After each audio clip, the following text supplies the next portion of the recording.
All right, folks. All right, so I'm going to do a review video on the Arbor Draft. I believe this is a 2017. Yeah, so I couldn't find very many reviews on it. A few out there, not much about Arbor at all out there.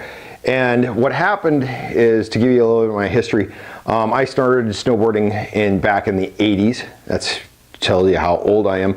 I quit for several years, came back to it just a few years ago. Went back to Burton because I believe Burton was the best out there, and it is one of the best products, I'm not going to lie, but I wasn't getting what I wanted out of a board. So everyone said if you buy a noodle, which is a board that's very flexible, it's going to get a lot of chopping.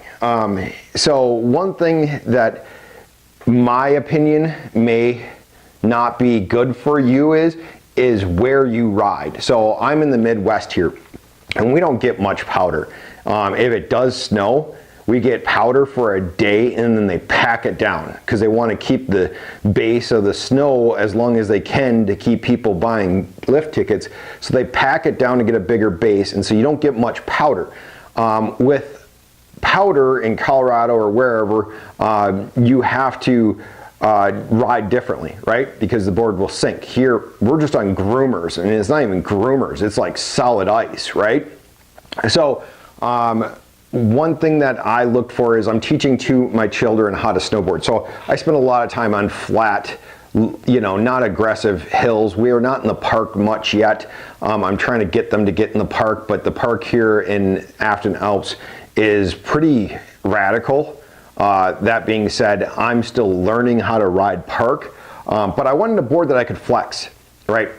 So I started 2 years ago with the Namedropper, Burton Namedropper, then I went to the Park Signal, and now on to the Arbor Draft, right?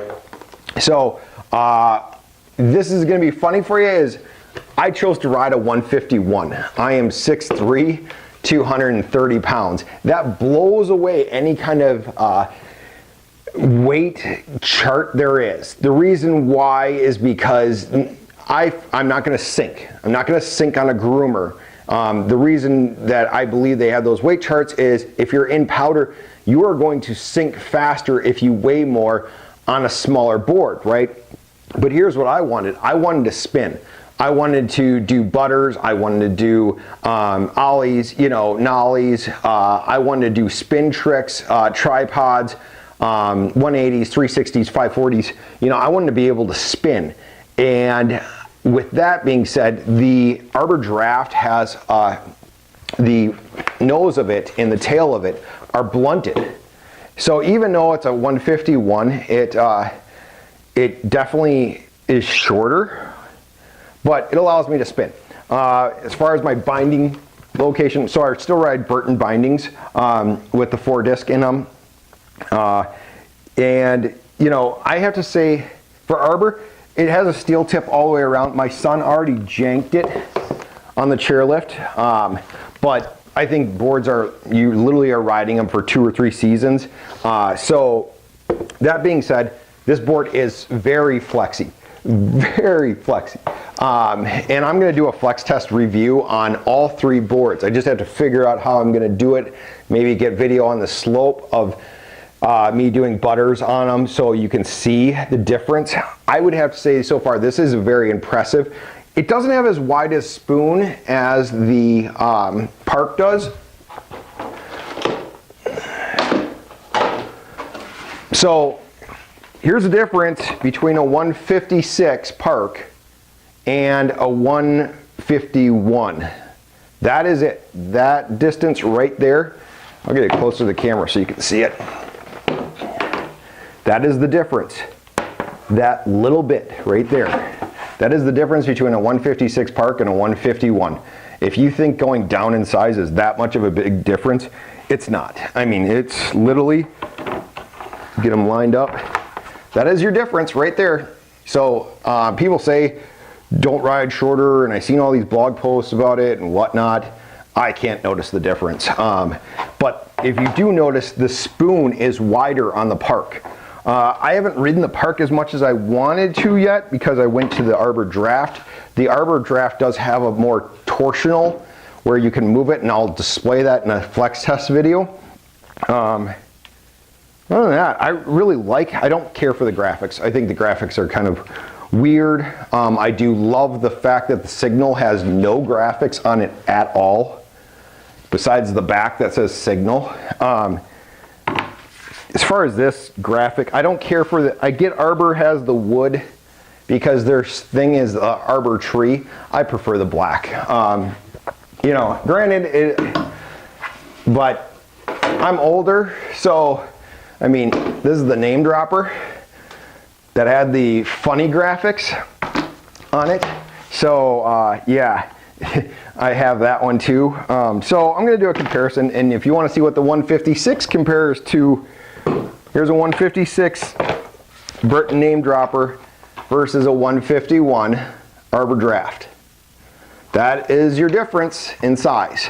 So size of a board between a 151 and a I'll do a video on that, on a 151 versus a 156, and my thoughts on it. You know, we'll do a size video on that, but you can see this is a 151, it says right there, right above that mark, and this is a 156, which you can see 50 or 155, my bad. So to give the overall Arbor Draft, I like it. It was hard to find. I couldn't believe how many of these sold out. I will put a link down below where I found it because I got free shipping on it. And we're also going to do another video about how I buy snowboards, because I buy them dirt cheap, and there's a way to do that. So as far as the Arbor Draft, so far I love the board. They do have some demo days available. I don't know where, you know, but I saw one video on it where someone flexed it and I was like, wow, that's impressive. And as far as choppiness, you know, granted, how fast can we go on the hills here in Minnesota? We can't, I mean, we can go fast, but I haven't found any choppiness in it. I love riding at switch. As far as width wise, you can see right here, my binding hangs over. I wear a size 13 boot, and it doesn't on the bottom at all. But with the way that the Burton bindings are set up, I don't have much toe drag or heel drag. Even though this is hanging over, it doesn't affect my riding, and I might sand it down. I might take it to a grinder and just sand it down. And the Signal is a little bit wider. The Namedropper is still as narrow as this. So if you're a big rider like I am, and you have size 13 boots, I wouldn't so worry about those wide boards, because back when they didn't have this the toe push up, it was a bigger deal because your toe just hung over. Now that the toe pushes up, the angle that you're riding at, the angle that you press at, I mean, even if you're holding an edge, I haven't found too much toe drag or any problems with it and hitting side hits. This, I don't know if this is affecting me, if it's just dragging in the snow. It hasn't caused me to slide out or anything like that. So I just say fuck it and ride, you know. All right, so that is my review right now on this. I want to do, since I couldn't find a video on the shortest, what's the shortest board someone can ride, what's the difference, I couldn't find any comparisons between jib boards besides the one at the house, which Guff rides. I think that's what his name is. He rides, but I think he's not, he's an overall rider. He's not such a park rider. I could be 100% wrong, so don't quote me on that, but I wanted to know exactly which jib board was the best. And in my opinion so far, the Arbor Draft and the Signal Park are better than, are more flexible than the Burton boards, because the Burton boards are built to last longer. These may wear out and pop. I have a friend who goes through a board every year and he kills the pop in them because he does so many rails and so many boxes. So if you're considering a long-term board and getting more pop out of it, oh yeah, by the way, this is also a parabolic rocker. So it's lifted in the tail, or lifted here, lifted in the center, and lifted in the toe, and then there's 2 pressure points. Oh yeah, and also this, the grip tech is awesome. You can really feel it under your feet when you first start riding it, because they have 2 edges that come out. I love that. I think more snowboards should have that.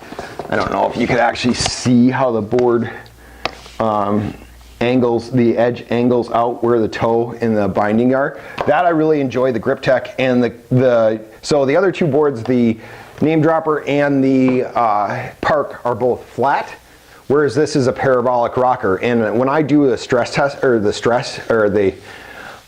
flex test on it, when you stand on this board, the tail rises. So if you put your toe in, the tail will automatically rise. You don't have to press so much when doing butters, because this board comes off the ground, which spin tricks I've noticed really, it spins like you would not believe, you know, compared to the other two. But I think I'm gonna have to take all three to the hill and get you more video. So anyways, that's our review of the Arbor Draft. Like again, take it, find a demo day if you're really concerned about riding it, or see if someone in the park will let you ride one before buying it. It is $400 deck, and they don't make that many, so getting a deal on it is harder. That being said, you can always find them. I can put a link down on eBay. You can find them on eBay. Where I found this one, I'll put a link down for that, and it was free shipping, so I was happy with that. But as far as, you know, questioning whether you should buy it or not, that's really up to how much you can afford and whether or not you like it. Otherwise, you should go demo days or see if someone will let you ride it. I obviously can afford 3 decks, so I wasn't really concerned about going smaller and trying it smaller, because I could always go back to the Signal Park. I really like that board also. I don't know if it's going to fall apart. I need to get more riding in though, and my experience level is, you know, not to the point where I can ride rails yet. Carving, jumps, you know, flat tricks, that is what I do. If you're a big time rail, I don't know if these boards will lose pop, and that might be something you need to consider if you are someone. And so ask someone in the park what, you know, you see someone with an Arbor Draft, look for it. Otherwise, the Signal Park, either one of them.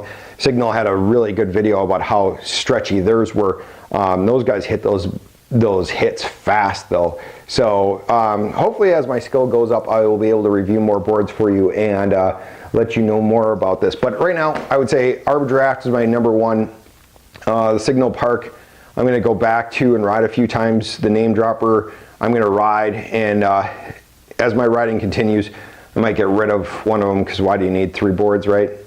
Unless I start going out west. So anyways, that's going to conclude this long video about the Arbor Draft. Definitely, if you are someone who likes to do jibbing, and I would say the flex on this may be too much, depending on your skill. For me, it's perfect. I love it. I would recommend it to anyone. And like I said, I'll put a link down below where I found mine, because I didn't trust all the sites that I was seeing boards on. And this one I knew I could trust, and I could, and it got free shipping. So that made me happy. All right. Otherwise, stay tuned to more of our reviews on the flex test on this versus the Signal versus the Namedropper and other things. All right. Till next time. Thanks.